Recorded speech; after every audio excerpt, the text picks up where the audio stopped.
عادل حجازي لعب في ترسانة والآن في مدرسة كورة، يخرج نجوم لينقذ الكرة المصرية من الهلاك.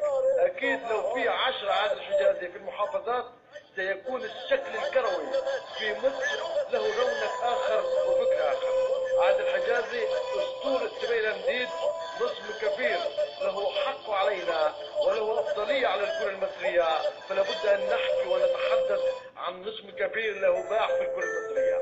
عادل حجازي ابن النصب الكبير كابتن حجازي، نجم الثمانينات والسبعينات، ينجب ولكل أسد عرين، وابن الود عوام، وهو النصب الكبير.